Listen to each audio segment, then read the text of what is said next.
안녕하세요. 투자하는 아재입니다. 오늘은 통산자원부에서 매달 초에 발표하는 수출입 동향에 대해서 알아보도록 하겠습니다. 1월 달에도 하려고 했는데 최악의 무역 적자가 나서 영상을 찍지를 못했습니다. 앞으로는 객관적인 관점을 유지하기 위해서 꾸준하게 매월 우리나라 거시경제의 흐름을 이해하기 위해서 이 영상을 시작하도록 하겠습니다. 총괄적으로 내용을 보면 전월에 127억 달러가 적자였거든요. 2월 달은 53억 달러 정도니까 한 60% 정도 줄었어요. 그리고 물론 무역 적자가 지속되고 있지만 전년 동월 기준으로 해서 22년 2월 달에는 540억 정도 수출을 해서 그거보다는 한 7.5% 줄었지만 수출액이 다시 500억 달러에 진입을 했다는 긍정적인 기대감을 갖게 합니다. 이러한 부분들은 전년 동월이 역대 최대 수출했기 때문에 이거에 따른 기저 효과로 볼 수가 있겠습니다. 이제 문제는 주력인 반도체의 수출 둔화가 지속되고 있다는 것인데요. 반도체가 수출액이 59.6억 달러, 42.5%가 줄었어요. 한때 많을 때는 100억 달러까지 했었는데 많이 줄긴 했죠.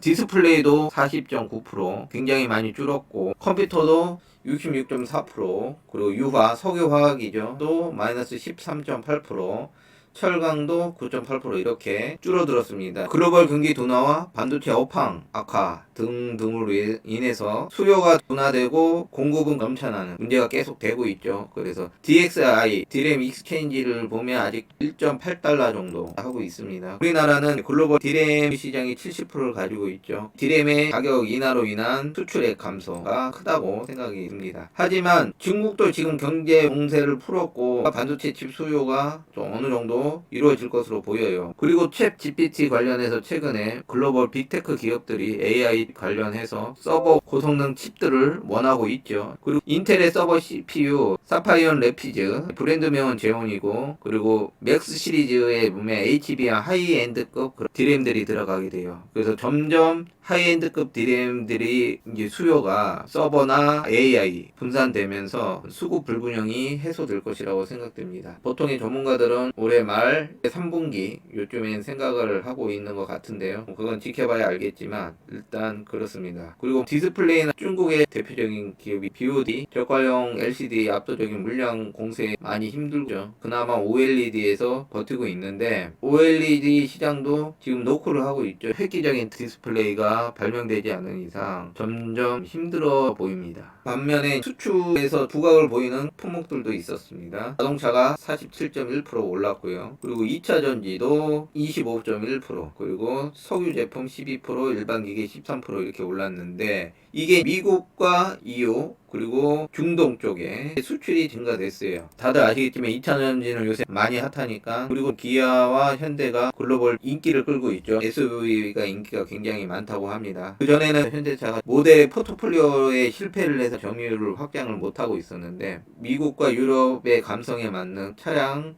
SUV나 이런 것들을 보여주면서 호평을 받고 있죠. 그래서 우리나라가 강점 있는 산업들이 대거 바뀌고 지금 자동차가 툭탁으로 올라왔습니다. 그리고 선박도 무선통신 쪽도 또 괜찮고요. 이러한 무역 수지 악화는 우리나라에 국한된 것이 아닙니다. 일반적으로 제조 기반의 수출 강국들한테 보여지는 현상들인데요. 중국은 22년 10월 이후에 3개월 연속 수출이 감소했고요. 무역 수지 적자가 가속되었습니다. 그리고 일본은 더욱 심각합니다. 22년 4월부터 9개월간 연속으로 수출이 감소했고 무역 수지는 16개월 동안 적자를 내고 있어요.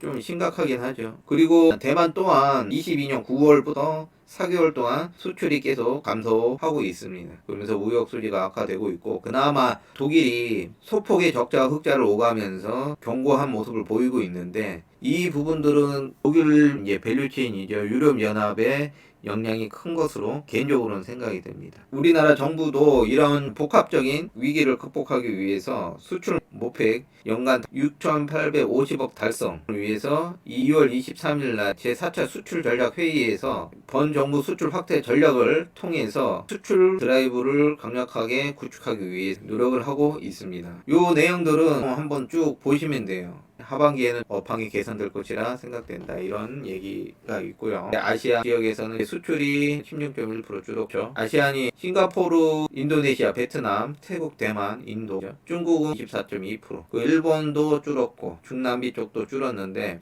우리는 미국과 EU 그리고 인도는 역대 1위 정도로 수출량이 늘어나고 있습니다. 한번 쭉 읽어보시면 되고요. 국가적인 차원에서도 2차 전지 전기차 신성장 제조 기술 개발 및 설비 투자 지원을 확대하겠다. 정부에서 적극적으로 수출 증대를 위해서 기업에 대한 지원을 좀 강화해주고 유망산업 육성을 위해서 노력하겠다. 사실상 우리나라는 사이클이 있는 반도체가 중심이기 때문에 반도체가 흔들리면 이런 현상이 벌어질 수밖에 없고요. 오래 갈지는 모르겠지만 일시적인 부분이라고 생각이 들고 오히려 이런 부분들이 기회가 될 수도 있지 않겠나 이런 생각들은 가져봅니다. 중국도 이제는 경기를 활성화하기 위해서 많은 자본과 투자를 해야 되는 시기가 왔기 때문에 점점 무역수지 적자 폭은 줄어들지 않을까라는 생각을 해봅니다. 다음 달을 기대하면서 오늘은 여기까지입니다. 구독과 좋아요, 알림 설정은 사랑입니다.